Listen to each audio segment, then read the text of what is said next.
Hi guys! Good morning, good afternoon, good evening, and good day! Nandito na naman tayo, RJYC Vlog here. We're going to discuss some issues again and unahin na natin itong kay hindi na tayo magpapatumpik-tumpik pa at wala na maraming daldalan. So ito nga ang reaction ni ni Bangag, BBM doon sa sinabi ni PRRD at ni Congressman Ungab. Congressman Ungab sa kailangan natin pituhan yung nasa harap dahil tulog-tulog sa pansitan. Anyways, yung in-expose nila na mga blanco sa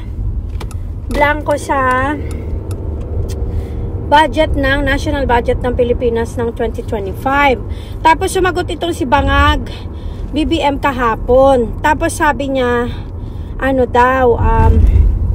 ang sagot niya is, lying daw si PRRD. He's lying, sabi niya ganon. So, ito ang sagot natin dyan. Paano hindi niya masasabing si PRRD ay nag-lie? Ang sagot naman niya, sabi niya, kahit kailan hindi pa nangyari sa history ng Pilipinas na hindi napirmahan ang GAA ang sinasabi niya, hindi naman GAA ang sinasabi doon ni Congressman Ungab at saka ni PRRD. Ang sabi is BICAM. Pag may anomalya o may problema sa BICAM, nagkakaroon din ng problema sa GAA.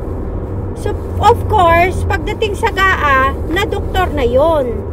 Pero, ang ibig sabihin nung in-expose ni PRRD at saka ni Congressman Ungab is yung BICAM yun. Hindi yung GAA yun. Kaya ito talagang si Bangag, bira ng bira. Malamang hindi niya pinanood yung expose nila PRRD at saka ni hindi pinanood sa kanya ng mga alipores ng mga tanga din. Yun. Actually, hindi ko na dapat ginagamit tong tanga. Sabi, gamitan ko na lang daw ng walang isip. Kasi mga walang isip talaga tong mga ginayupak na to eh. Kasi isipin mo, kagaya yung sa balita, ang sabi nga, BICAM nga eh. BICAM ang sinasabi nila PRRD, GAA naman ang sinasabi nila sa balita nila. Mga tanga rin tong TV5 eh. May mabalita lang eh. Kahit mali, 'di ba? Nakakaloko tong mga tao na to. Anyways, so yun nga. Tapos, ang sinasabi nila about sa GAA, pero hindi naman yun ang topic. Ang topic is yung BICAM, right? So, puro kalokohan talaga tong mga ginayupak na to eh.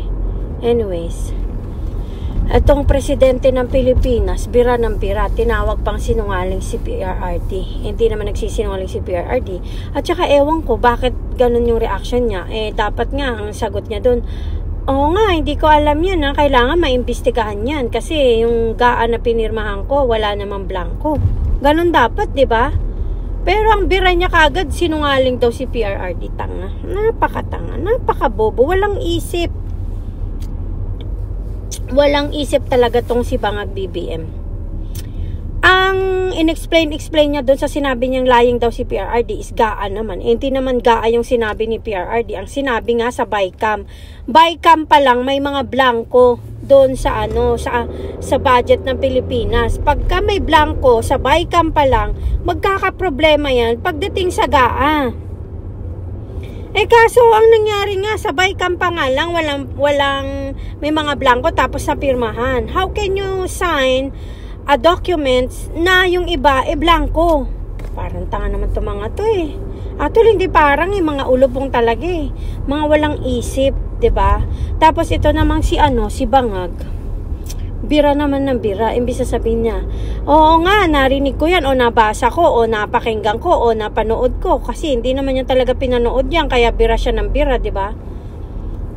Titingnan natin yan, imbestigahan natin yan, kung totoong ganyan nga. Ganun dapat ang sagot. Hindi yung sinungaling agad yung sinabi mo kay PRRD. Kung sa pagsisinungaling lang ang pagbabatayan, ikaw ang pinakasinungaling, Bongbong Marcos eh.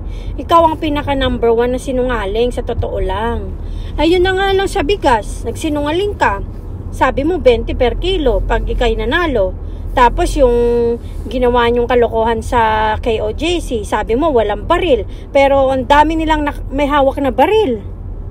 So technically, ikaw talaga yung sinungaling eh.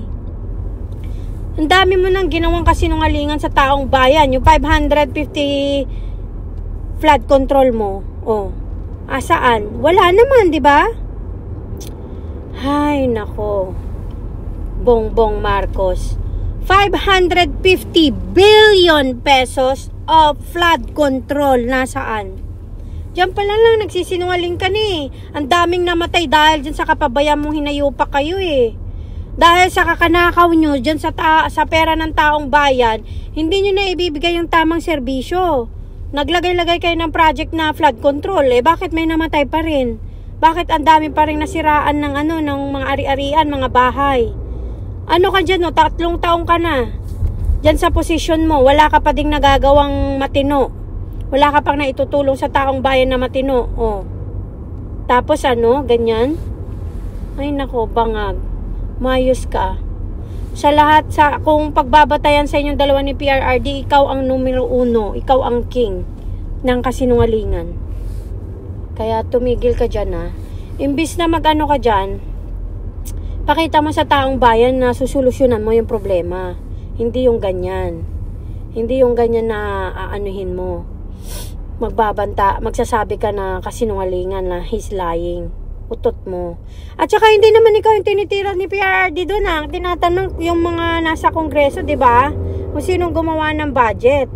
So bakit ganun ang reaction mo? Nangaaway ka agad, di ka naman inaaway. Kung matino ka ba naman tao, sasabihin mo, iimbestigahan nyo, ganun. Tungang ka talaga eh. Wala ka sa ayos eh. Anyways, I'll be right back guys. Thank you. It's RGYZ Vlog. Please like, subscribe, comment, and share. God bless. Bye.